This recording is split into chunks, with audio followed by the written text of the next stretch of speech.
My name is Mihei Jung, and I am the Community Advocacy Director at California Pan-Ethnic Health Network, CPEN. I live and work out of the Los Angeles office. Well, I work out of the Los Angeles office, and I live in LA. And I will be your facilitator today. Next slide.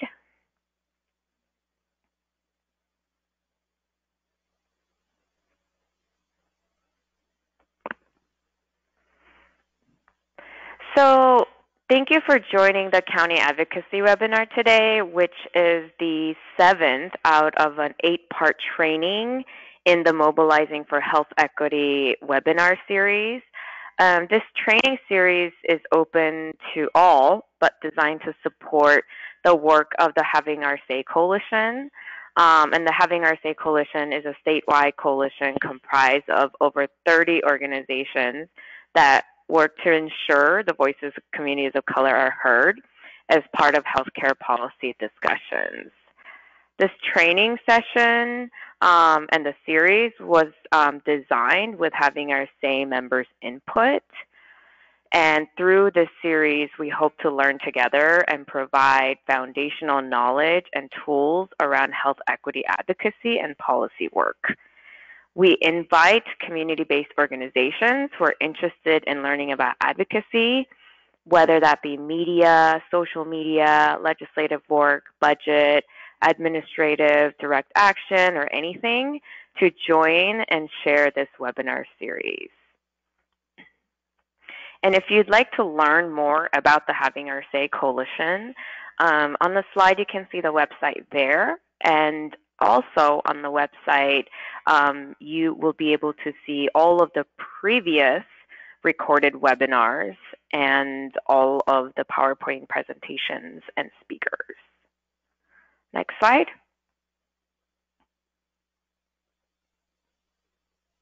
Okay, so before we get to the webinar, I'm going to provide a few housekeeping items here. We've muted all of you. If you have a question, we have enabled the question feature. You may need to click the orange arrow to show the control panel on the GoToWebinar platform. There you'll see the question box. If you think of a question for the speakers at any point, just type it in there and I'll either pose it out to our speakers at that time or hold it for discussion portion at the end of the event. Today's webinar is being recorded. We will be able to share a link with you after the session is complete. We welcome you to revisit the content yourself and share it with your colleagues. Please take a moment at the end of the webinar to complete a quick evaluation survey. We really value your feedback, which helps us measure our work and to adapt the rest of the webinar series. Okay, so today for our webinar, we are going to talk about county advocacy. Speakers will be providing an overview of county governments, including structure, jurisdictions, and budget, and to share some key examples of advocacy wins with county governments. Oh, is the slide back? Okay, perfect. So I'm going to go ahead and introduce our first speaker, Elizabeth Ayala. I'm really excited to have her on the webinar today, and it is such a treat to have her because she has so much knowledge. So Elizabeth is really passionate about developing authentic and powerful leaders. In her current role as the program manager at the Women's Foundation of California, she is the lead facilitator for the Women's Policy Institute Local Fellowship. She is also a graduate of the inaugural WPI Local, then known as WPI County class. Previously, she worked as a community organizer, a health education coordinator, a nonprofit consultant, and research assistant. Through all of her roles, she's conducted over 100 leadership and advocacy trainings in both English and Spanish. She is a first-generation college graduate with a Bachelor's of Arts from Stanford University. So really excited to have Elizabeth with us. I'm going to have her go first with her presentation, and then I will introduce the next speaker, Eunices. I'm really excited to have her as well. and we will move forward with the webinar. Elizabeth, take it away. Thank you. Thank you so much. If we can have the next slide. Thank you so much for having me. It's really exciting to be able to spread knowledge about local government, which can be confusing. And county government is particularly important. It's particularly, it's a particular, next slide. It's a particularly big beast. So if you can have the next slide. In California, these are all of the counties. And so one of the things to know is that counties have their own local government responsibilities, but they're also known as offices of the state, where they carry out a lot of policy dictated and funded by state and federal government. Next slide, please. There are 58 counties across California, except for one. Every county has 5 supervisors. Feel free to type if you know which county is the exception where they have more than 5 supervisors. And county government has a lot of similar structures across the state. However, what I'm about to present includes information that's more about the structure, but again, every county government has its own politics, has its own ways of getting things on the agenda. And so you can go to the next slide. What is true is that they're governed by the 5-member Board of Supervisors, and San Francisco is the only city county, and it has 11 supervisors, which act as both county supervisors / city council members for San Francisco. And other elected officials are the sheriff, district attorney, and the assessor, who looks at land and property values for the purposes of taxes.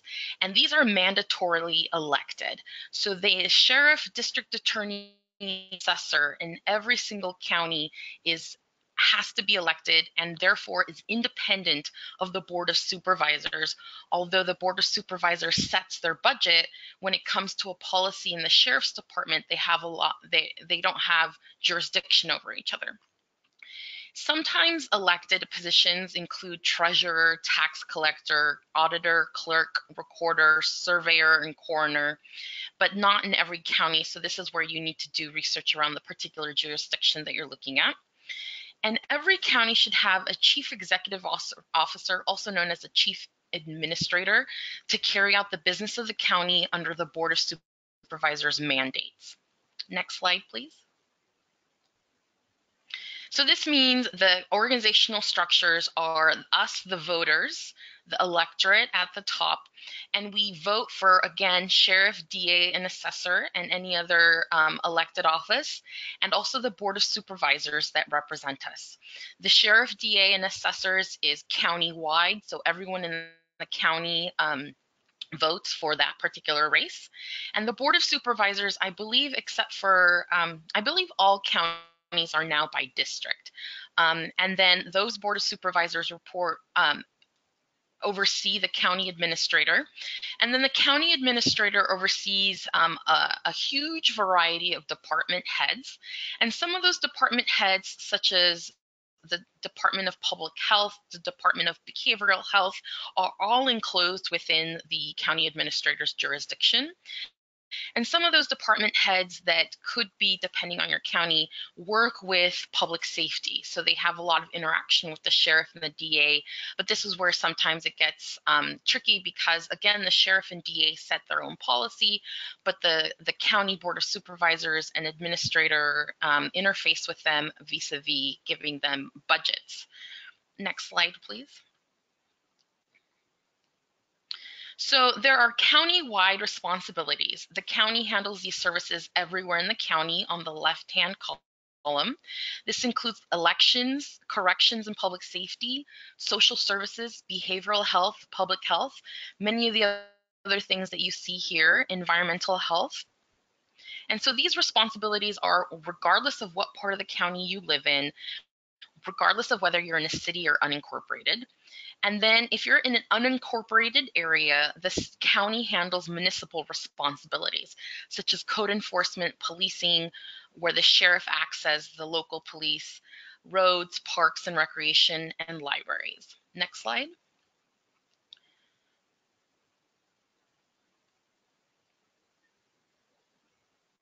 To help visualize that, so it's really important to research where the neighborhood you care about is uh, is incorporated means that they're in a city's limits, and an unincorporated means that they don't have a city government, that the local government they rely on the most is the county. So you can see here the white areas are incorporated cities in the example of Los Angeles County. The pink area is unincorporated areas of Los Angeles County. And then the numbers in terms of 5 through 1 refer to the county supervisor's districts. So so you can see in District 5, a huge proportion of that district is unincorporated, and therefore the residents have to interface more with this with the county for their municipal needs, such as streets, roads, sometimes libraries if they don't have a special district. Next slide. And so again, that refers back to county-wide responsibilities. Social services, behavioral health, public health are regardless of whether you're an incorporated or unincorporated area in a city versus, so if you're in city of Los Angeles versus unincorporated northern Los Angeles County, you both receive services from social services. You both apply through the county for SNAP benefits, etc. And if you're an unincorporated, the pink area, the sheriff acts as your local police. Parks and recreation are either through a special district or most likely the county. Next slide. And so this is also important to know when it comes to the rules or the ordinances set by local government. So for example, in Los Angeles, at some point, the city of Los Angeles had a particular minimum wage, which is different from the county of Los Angeles's minimum wage. As our colleagues in different movements have worked with local government to increase the minimum wage, this could mean being in the pink area versus the white area, you have different ordinances or rules governing the minimum wage, for example. And so that's again why it's important for, if you're interested in a particular region of a county, that you investigate whether it's within city limits or outside of city limits. Next slide. And then it's also important to note that there are differences in county responsibilities in terms of local control. So every county has the mandated services on the left side, or departments. Some of them aren't necessarily services we want, for example. But property assessment, all of these are mandated. And therefore that is good to know, because some of the county responsibilities, because they're jurisdictions or they're sort of like mini offices for the state, don't have a lot of local control, where they have to have jails and corrections according to the state, and they receive some funding which is mandated by the state, how that is spent. And then on the right-hand side, you see discretionary, where not every county has fire protection. Not every county has disaster planning. Not every county has a program centered on senior nutrition. And so they have more local control, and that also has implications for where the budget comes from. Next slide. So a very important figure is that the state did a survey around government funding for the county, and the latest survey was back in 2014, so it's a little outdated. But across California, 48% of county government revenue was from pass-through funds from the state and federal government, which means that local revenue sources are not funding certain departments.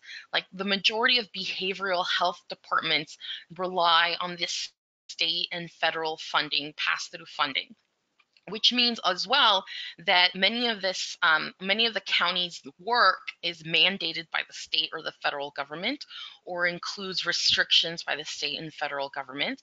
So it's important to know this issue about funding as you as you try to navigate meeting the needs of your community. And so while a county budget may be $3 billion, for example, that means a huge portion is mandated, is restricted, is from the state and federal regulation. Next slide. So some info about the fundamental budget components of county revenue. The county all has one particular budget, and the sources of money can come from the general fund, which are local taxes for the most part, enterprise funds where they provide a fee for service, and special purpose funds, which might be a local tax on for a particular parks and recreation use, for example. Next slide. And so typical budget sources you can see on this, this is again an example from Los Angeles County, but so their revenue, the amount of money that is coming into Los Angeles County is quite substantial. LA County is by population is the largest county in the state of California. Many states in the United States have smaller populations than that county. And so the Board of Supervisors is overseeing a $30 billion, almost $31 billion budget. And as you can see, the green piece is 24% of it is from state, 17% is from the federal government, and then the other portions are local resources. Next slide. So this is the expenditures, how the county is spending money. As you can see, health and sanitation presents the largest portion of the county spending. Public assistance is another large portion. Public protection is another large portion, also known as public safety, law enforcement. And so this is the largest portions of the business of the county. But if you can go to the next slide, please, you'll see that this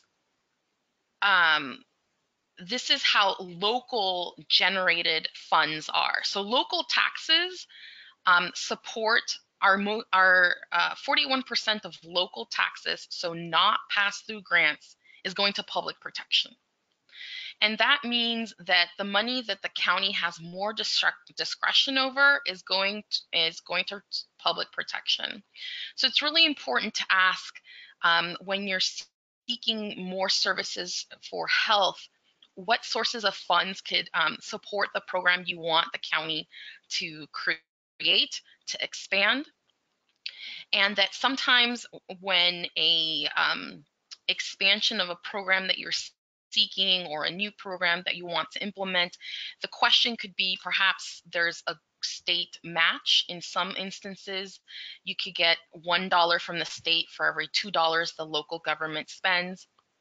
But as you can see here, the larger county expenditures was $30 billion, but the locally controlled, locally generated revenue is only $8 billion approximately. So that gives you a little bit of a perspective on how much tighter it is to advocate for some of our programs. Next slide. So what is the budget process for local government? So in the winter and early spring, departments are developing their budget requests based on instructions from the county administrator. In January, the governor issues a proposed state budget, and that's critical because the county relies so much on state pass-through funding, and therefore, depending on what the governor proposes, they start adjusting what they think they can ask for and spend or need to cut back on in terms of the department budgets. In mid-April, the CEO develops a recommended budget and submits it to the Board of Supervisors. In mid-May, there's budget hearings, and also a governor gives the issue May revise of the budget. So there's sort of like two concurrent tracks that are a little difficult to track, but are important to track, because there's the internal operations and proposals of the county. Then there's what the state is giving indications they will do. By June 30th, the supervisors for the county deliberate, amend, and ultimately vote on and adopt the budget.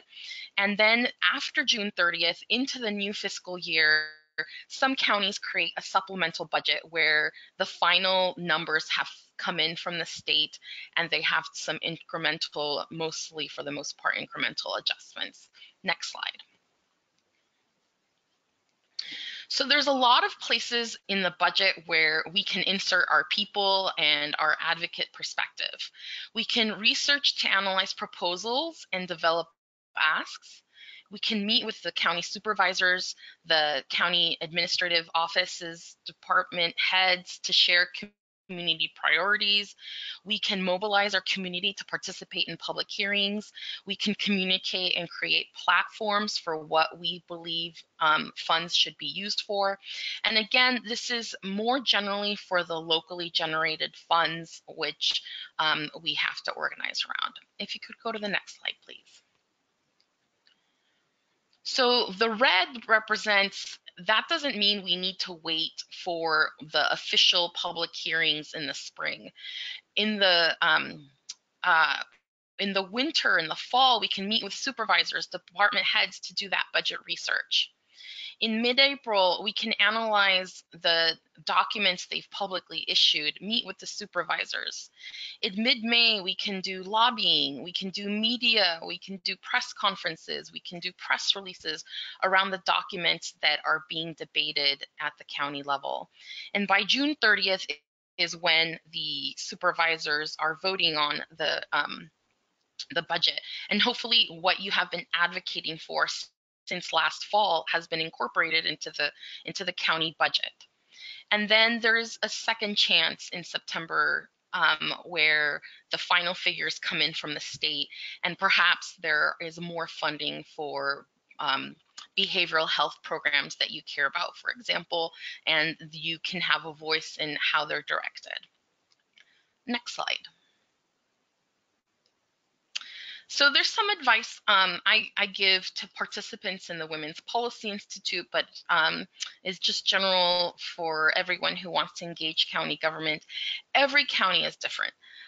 Something that is important to know is that county leaders want to know about existing programs or pilots in other counties in California.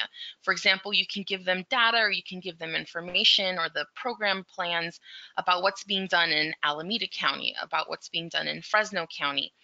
But every county also listens, you need to listen for what counties these leaders think are models to follow.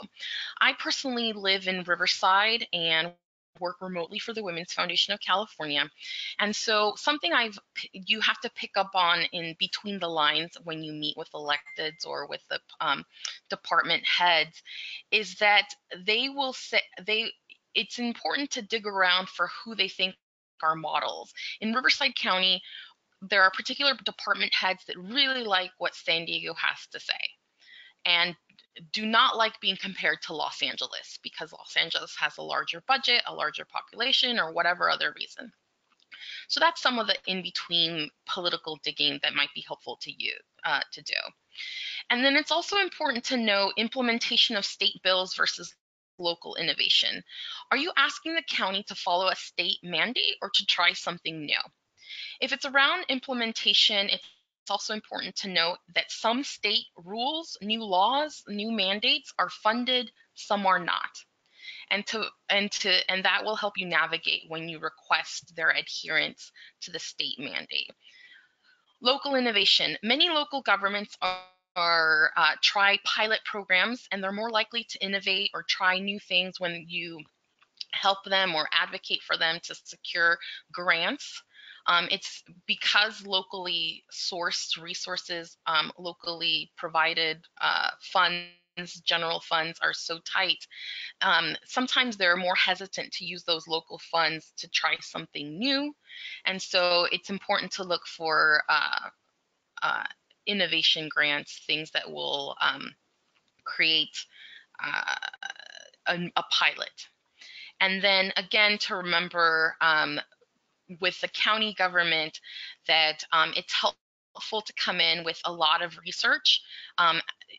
What we try to give our Women's Policy Institute participants is instructions on creating fact sheets, creating policy reports if you have partners that can help you with that you can leave behind with the staff of either a department head or a county supervisor is very useful, because it's such technical information when it comes to state funding, for example, or using it, referring to a model at another county. The more resources you can bring together and analyze and summarize in a succinct way, the better it is for your cause. And I believe that's my last slide. Great. Thank you so much, Elizabeth. That's really, really informative. We have some questions that are flowing in, but we're gonna wait until we are done with both of the presentations. So if you have questions, please put them in the chat box now as I get ready to introduce the next speaker. Excuse me. All right, Ulysses. I am also very excited to have Ulysses as part of the presentation. I was actually part of the Women's Policy Institute local fellowship, and that's how I met Elizabeth. And Ulysses also was part of the WPI fellowship, and she was a peer, and I was always really inspired by the way that she did her advocacy and also the way that, she was so powerful. And so really excited to have her here. Ulysses is a native of Los Angeles and a daughter of Mexican immigrants. Ulysses comes to this work with experience in advocacy, campaigns, and providing direct services to people impacted by mass incarceration and criminalization. Currently, Ulysses is the Los Angeles campaign coordinator for Just Leadership USA, where she works as a coordinator for Just LA, a coalition that stopped LA County's $3.5 billion jail plan. Prior to joining JLUSA, Ulysses was a policy coordinator with the Drug Policy Alliance, where she worked on the passage and implementation of key California ballot measures, including the historic Marijuana Legalization Initiative, Prop 64, and the Felony Reclassification Initiative, Prop 47. Additionally, she has successfully advocated for civil asset forfeiture reform and sentencing reform legislation, as well as legislation that has allocated millions for pre-booking diversion programs. She has been an advocate for social justice and racial equity and a champion for civic engagement. Ulysses lives and works in Los Angeles, where she will continue to advance efforts around community reinvestment, alternatives to incarceration, bold pretrial reform, and decarceration. I'm just feel so inspired just reading that. Ulysses, are you ready? Take it away if you are.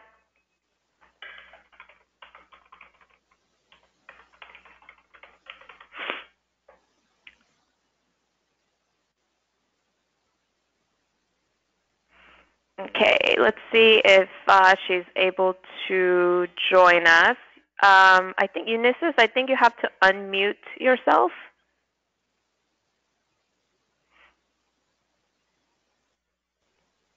Great.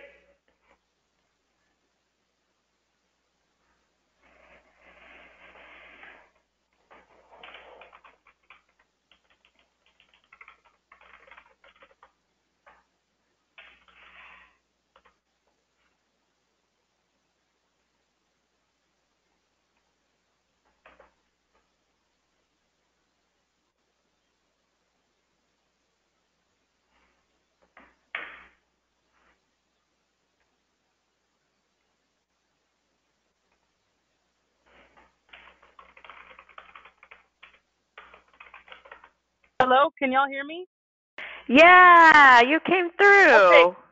Yeah, awesome. I was like, I'm trying to figure this out. Thank you so much for the wonderful introduction. That's okay. Thank you. Thank you. And thank you, Elizabeth, for, the refresher. I'm always like, dang, I feel like I need this refresher every month because it's so important. So thank you both. So my name is Eunices. I'm with Justice LA and Just Leadership USA. And like we said, we stopped a $3.5 billion jail contract. But before I get to the good stuff, I just want to give you all a brief, macro vision of the campaign. And so LA County had this plan to build two new jails. This plan was estimated to cost $3.5 billion at minimum, because we're not talking about bonds or interest. This is just the minimum. One of the jails was destined to be built for women outside of the city of Los Angeles, so in Lancaster and Palmdale, which is over 50 miles away from City Central. And then also, they wanted to build a second jail, which was specifically going to be for people who had mental health needs or behavioral health needs. So instead of building resources in our community, the county wanted to build a jail just for them. And so that was this idea of this jail plan came about over 10 years ago. And so the community has been fighting this jail plan for a decade now. And it was being done by organizations such as Youth Justice Coalition, Californians United for a Responsible Budget, and others. Justice LA is 2 years old in September. I think we just hit our anniversary yesterday. And so Justice LA is a continuation of this jail fight that has been going on. But for the first time ever, there was dedicated funding to get this off the ground. And so Justice LA is a coalition, and there's a decision making body, and then concurrently with that, it's also we're broken down into different work groups. And so, although the main goal was to stop this jail plan, we know that that's the main campaign, right? We have about 5 to 6 different campaigns within that one campaign, because we know we knew that in order to stop this jail plan, we were going to need to, create solutions. We're going to have to decarcerate people. We're going to have to build mental health services. And so our work groups focus on pretrial reform, alternatives to incarceration, anti-construction, community-based building, and so forth. And so for the last, I would say, I came on board to the campaign last year in November from Drug Policy Alliance. And in January, no, actually in February 12th, we had been building up, right? We had been meeting with all the supervisors' offices. We had been meeting with all these other stakeholders. Oh, actually, before I get that, can we go to the next slide?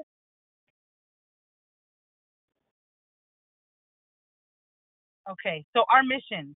So I think this is very important before I get into any of the actual work part. So the mission of our coalition and the values of our coalition were developed over 2 years ago through a consensus process. And so that's how we make decisions on a consensus basis. But it was really, some fundamental values that we had that really helped push the work forward. So some of the values that we had were, for example, we will not support things that will reinforce or give more money or more responsibility to law enforcement or probation or the carceral system. Number 2, we will not leave any community members behind, meaning that we'll advocate for all the folks who are incarcerated. And also around pretrial, making sure that we're not just asking for the end of cash money bail, but that it's actually a systemic viewpoint of it, and that we reduce pretrial incarceration, that we provide pretrial services, and that we do not expand the criminal justice system into the 21st century by electronic monitoring, the use of algorithmic risk assessments, and so forth. And so our values played a really important piece into how we move forward. Can we go to the next slide, please? And it's really long. I won't read it, but I would highly suggest you go onto all our social media and website so you can get into some of the nitty gritty. I'll go through this slide pretty quickly, but it shows, this is also, it's our executive team, but it also goes to show the spectrum of organizations that were there, because it really plays into strategy. And so we have the Youth Justice Coalition, California United for a Responsible Budget, Dignity and Power Now, White People for Black Lives, $1 Million Hoods, Justice Leadership USA, Frontline Wellness Network, and Critical Resistance. And so just to look at the breadth of the orgs, we have academic researchers, Frontline Wellness Network is a brand new organization started to organize healthcare workers because we saw that there was really a lack of healthcare workers speaking up for community and services. And so Mark Anthony Johnson created Frontline Wellness Network, and that particular piece was super impactful in the campaign. But we also have like folks like Critical Resistance who are full out abolitionists, right? They're saying no more jails, no more prison, no more cops. And so their actual framework around their reform is something that we incorporated into our value system. But I will say this, especially when it comes around criminal justice reform, like there's often this dichotomy of like, oh, those are the no new jails people, and these are like the reformers. And so we really leverage critical resistance to push the envelope on what the asks will be or what the asks have been. Because, you know, when you ask for a piece of the pie, you're going to get probably a smaller piece of the piece that you asked for. But when you ask for the whole pie, then you're more likely to get more things, especially because something that we don't like to do, like compromise, sometimes happen. But the farther you demand, the more that you'll get. And so critical resistance helped us in pushing the envelope, but still like in pushing the envelope in public. But then we were also able to navigate the background rooms to strategize with some of the other bureaucratic stakeholders, which I'll get into once we move forward. Can we go to the next slide, please? And please check me on time, okay? But I'll go through this pretty quickly. So in February of 2019, that's where I'll start. We were successful in canceling the women's jail contract, and this was huge because there was over $100 million of general funds destined to pay for this, as well as some state funds that helped pay for this.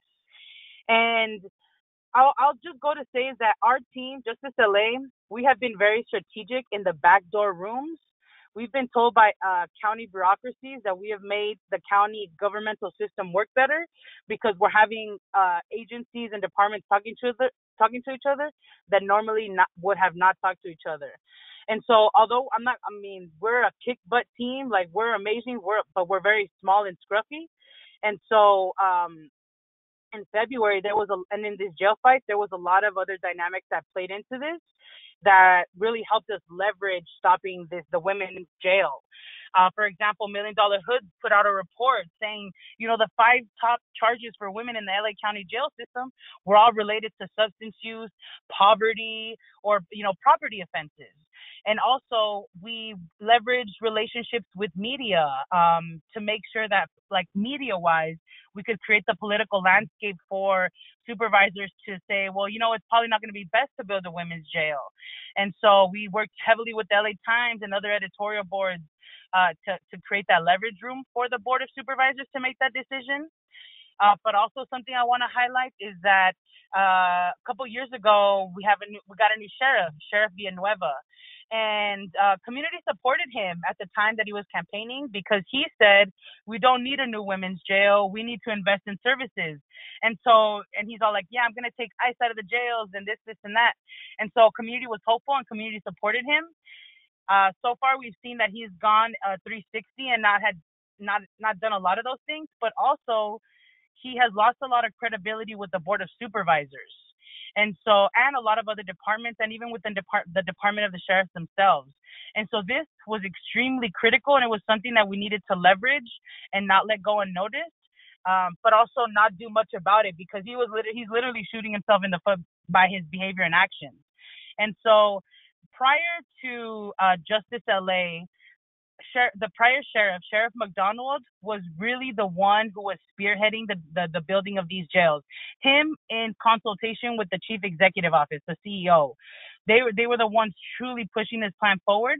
But after McDonald got taken out of his seat by Villanueva, that driving force for the jail plan really diminished heavily. And so it was in our favor that his credibility was diminished. So we played on that and we leveraged it as much as possible, both in backdoor meetings, but also with the media. So yes, in February, we stopped the women's jail, and we also pushed for the creation of Alternatives to Incarceration work group within the county. And so this is other jurisdictions that have created something like this, but nothing at this scale and nothing at this level. The ATI work group is supposed to develop an implementation roadmap of what a decentralized community-based system of care can look like, and how we can create alternatives to incarceration at every single intercept point of the criminal justice system. So from, pre-arrest to being in the courts to being in the jails and so on and so forth. And the reason why it's so unprecedented, it's literally because it's myself and my other colleagues and teammates who are sitting shoulder to shoulder with like probation, PDs, the DA's office, and literally leveraging our life experiences to advance, further decriminalization of our people and further, investment and development of a decentralized community-based system of care. And so that group is set up. We're in the middle of developing a report that's due out in March, which will be like something that has never been before seen in LA County, let alone California. So it's going to be huge. In June 2019, we were able to work with one of the county supervisors, Supervisor Sheila Kuehl, to write a motion that would direct the chief executive office to look for funding to fund the alternatives to incarceration recommendations. So when the report comes out in March, we know that there will be substantial funding to make that plan into a reality, meaning that instead of people going to jail or ERs for having like mental health or behavioral health needs publicly, that families and others have alternatives to call to, or like community-based centers that we desperately need. And so in August, it's this, people say, oh, it's the culmination, you succeeded in your coalition goal, right? Well, yes, on August 13th, we were able to push for the county to cancel the contract to build the mental health jail. And so, which was huge, because this was a plan that was, $1.7 billion worth. They were paying the construction company $7 million a month just to design the scope of the jail, not even to build nothing. This is just to put rulers on paper and to put numbers down, $7 million a month. And so we were able to cancel the jail contract, meaning that both the contract for the women's jail and the mental health jail have both been canceled. And again, it was a lot of our team was able to create some pretty unexpected relationships with county system actors.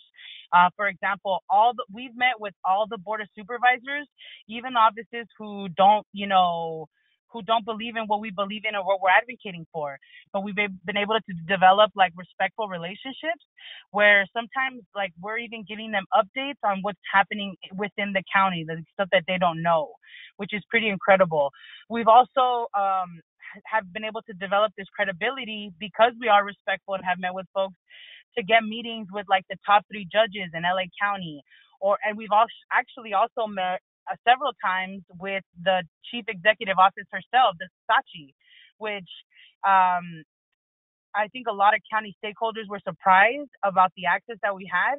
And this is not because we have like family working inside the county. This is because we were able to develop that credibility by meeting with all the offices, by meeting with all the stakeholders, that we've been able to leverage, even meeting with some of these folks who are usually inaccessible. May you go to the next slide, please? Okay. And so the last points that I want to put out there is that, yes, in August, we won. We were successful. But, myself and my team have not even come up for air, because now it's like the tires are hitting the road of like, okay, so now the jail contracts are canceled. What are the next steps to decarcerate? Because LA County has the largest jail population in the entire world. We have average daily 17,000 people in our county jails. And 44% of those people are there pre-trial, meaning that they haven't been convicted, that, they're literally legally innocent. So that's about 7,000 people. And what we know is that 4,200 of those people are literally sitting in jail because they cannot pay bail. If we had millions of dollars today, we would literally be able to reduce the largest jail population in the entire world by nearly like a quarter, which is incredible. So the next few items that we'll be working on will be pretrial reform to decarcerate people, but also and when Elizabeth was talking to around like the state impacting the county like heavily in budgets, it does also in the money that it gives, because there's a bill called AB 900 that passed several years ago that created construction money for the building of jails and prisons. And so LA County received $100 million of AB 900 funds. And Sachi, the CEO, told us, look, I'm not going to give that money back, because if, we cannot give money back to the state, because then they won't give us more in the future. And so this idea of a women's jail is still up in the air, because, Sachi doesn't want to give that money back. So we're now having to figure out strategy-wise, how can we amend AB 900 to include the funding of capital projects that include a community-based system of care and not just another jail. And so that we're having to leverage state locally as well. And the pretrial work is very intense, so I won't get into a lot of details around that. But it is around trying to implement a pretrial system where we can decarcerate folks who can't pay, give them access to services, and reduce pretrial incarceration. And also the next piece is the alternatives to incarceration piece. Excuse me. We're really going to need to work with all the county stakeholders and department heads around the actual design of the implementation part of this, decentralized system of care, because now we're talking about their budgets, we're talking about their staff numbers. And so I think the alternatives for incarceration piece is going to be something that's unprecedented, that folks, especially service providers, especially social workers, like people who are on the ground delivering services to the community, need to be a part of. And the last piece, sentencing reform, is what we're going to be looking into. In 2011, non-violent, non-serious, non-sexual offenders that were serving time in prison were now transferred to the custody and responsibility of the county jails. This happened through AB 109, a bill. And so we now have people in our county jails literally doing over 10 years. And I don't know if y'all have been into any county jails, but here in LA County, none of our county jails, like none of the county jails have like an outside. The ones that are in the city proper, like there's some by Six Flags that are like these, that do have access to outside. But for like the women that are inside of our county jails, there's no outside, and so there are women who are doing like over 10 years. But the sentencing reform piece, we're looking into it because at the state level, sentencing reform has happened that should benefit those people that are under AB 109. But because there's no mandate to implement these bills, we haven't been able to reduce sentences at the county jail. So we're having now to figure out how to work with the sheriff and how to work with the public defenders to get them both on board to help review some of these county jail sentences to reduce their sentences so that they're not stuck in there for a long time. And the last slide is just, I believe, our social media. And so we have a couple of videos on there. If you can go to the last slide, on our social media that actually show the day of the win. On August 13th, we had over 225 people sign up for public comment, but we had about 300 folks there. It was really about like making sure that we engage the community. So this community base building piece was heavy, and White People for Black Lives actually helped a lot with that outreach. But if it wasn't because, so for February 12th and August 13th, we had about 300 people each of those days. If we hadn't had that, I don't think that we would have been successful, because even the day of the vote, the people, the bureaucracy, the justice deputies, they were telling us, what you're trying to do is impossible. Like, it's not going to happen. We're going to move forward.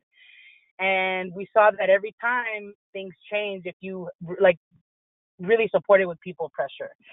So that's why now moving forward, when people tell us that things are impossible, you're not going to be able to do it, or like it's too radical or something like that, like we find ways to strategize to make it happen, because these contracts were signed. We're talking not only about the prison industrial complex, we're actually talking about capitalism and billions of dollars and companies, and we were able to stop that against all odds. So yeah, find us on social media, and you can like follow some of the stories and a lot of the info on there as well. Thank you. Thank you so much, Unisys. I think it's so incredible that you were able to stop, a contract that were already signed, and I can't imagine the amount of mobilizing and base building that went into stopping that effort. Um, so thank you so much, speakers. And if you all have questions, please put them in the chat box now. But we already have one question from our listeners. It says, awesome presentation. Thank you so much. I was a little confused by the budget calendar and who and when to influence.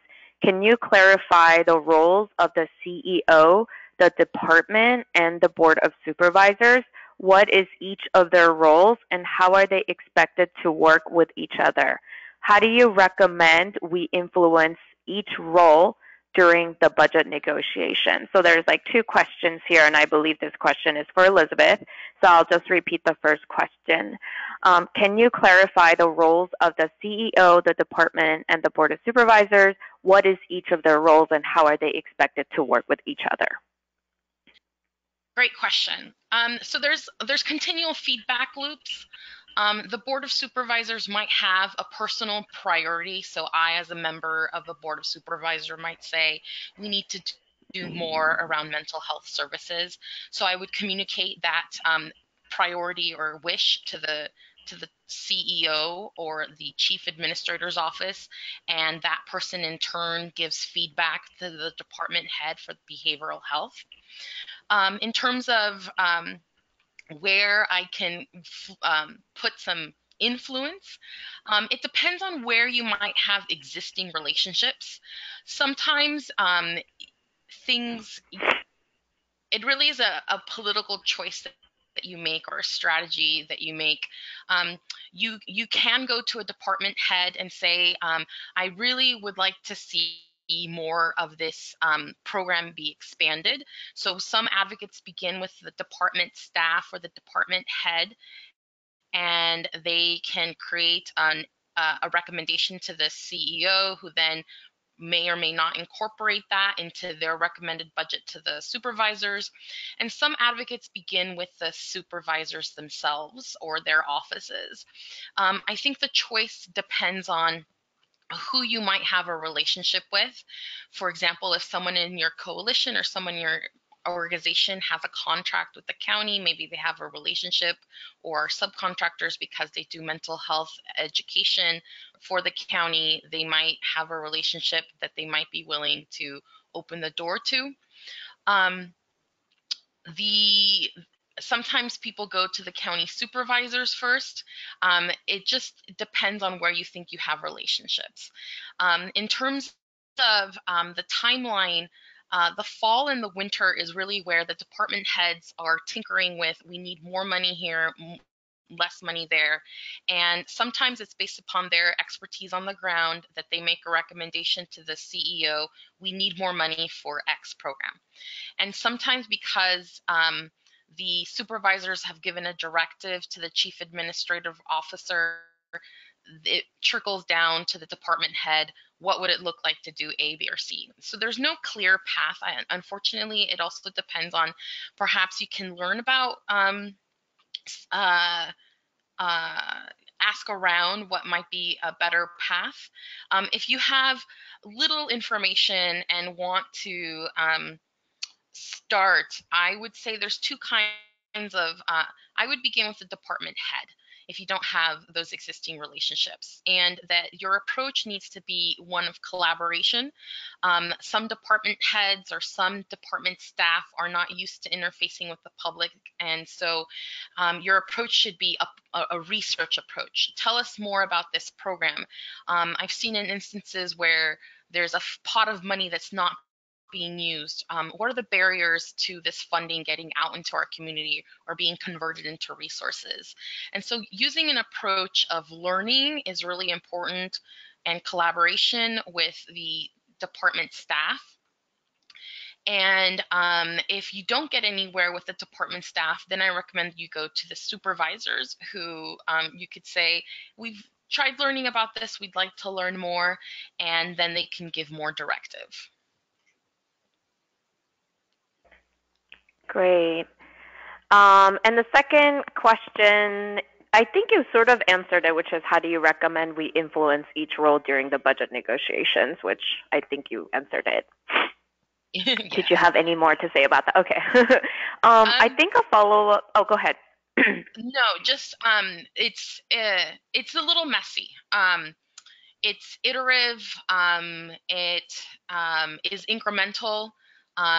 It's really hard to say we want you to double the budget of this program or double the enrollment numbers in X program.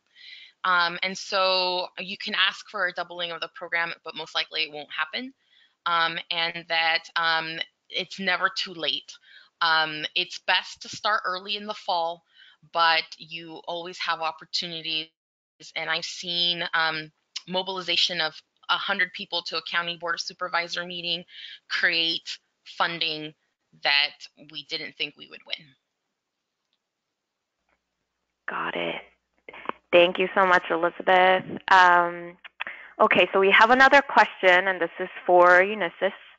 Thank you so much, Justice LA, for your presentation. It was very interesting to me that you brought LA advocates to Sacramento. Can you share more about the choice to bring to do that? What made you want to do that? Can you say the Sacramento part piece again? Sorry, I didn't hear it.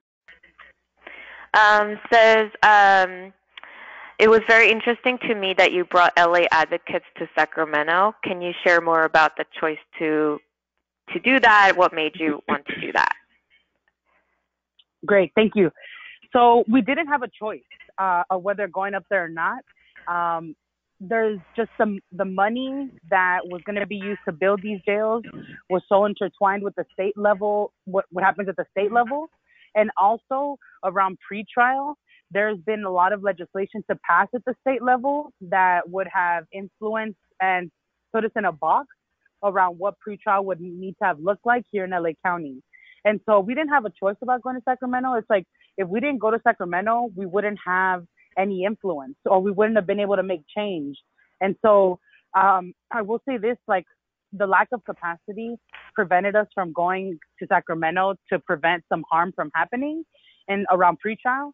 And so because we weren't up there for that, now we're having to do a lot of cleanup, a lot of heavy cleanup. And so we're noticing that with this work, more and more is it such intertwined at the state level because of bills and because of funding. And also it's a leverage tool where we can force the county and like other county departments to do something if, you know, we do it at the state level. And sometimes it's easier up there than it is down here. And so would you say that it was more of like a parallel process where your campaign was you're mobilizing for the county to apply pressure to the county, and then at the same time you're applying pressure to the state? Were those happening at the same time? As things were coming up throughout the campaign, we would check in with Sacramento. So yes, it was happening parallelly. Some things were happening a little bit too fast for us to keep up with, especially around pretrial. But yes, it was happening on a parallel landscape. That sounds great. And there's actually another follow-up question for you, Unisys. What tactics did you use while there? Did you only meet with legislators that represent LA or other legislators too? We met with legislators that represented LA, and then we also met with members who passed bills that we were very interested in either amending or, you know, expanding, such as Senator Skinner, she's not from LA, but we met with her and her office. Also because, you know, some of them were like budget chairs or the chairs for the criminal justice like committees, so public safety committees. And so it was like really who were the folks that we need to pressure and talk to about the different issues we were going up there. So like AB 900 was someone else, the pretrial stuff, SB 10 was someone else. So it really was focused and very targeted outreach. So we would be very strategic when we go up there. It wasn't like mass lobbying days. Right. Wow, that's really helpful. So we actually only have 1 minute to the webinar. I would love to kind of keep this going. I think this would be a great interview for like a couple of hours. But, we are going to now close the webinar. Thank you so much, speakers, for being with us today. Thank you, everyone, for attending the webinar. I hope that, the presentations were informative and also inspiring for actions. So please take a few moments to complete the short 2-minute evaluation afterwards, and your feedback is really important to us. The webinar recording and PowerPoint presentations and all this will be sent to you via email in the next week.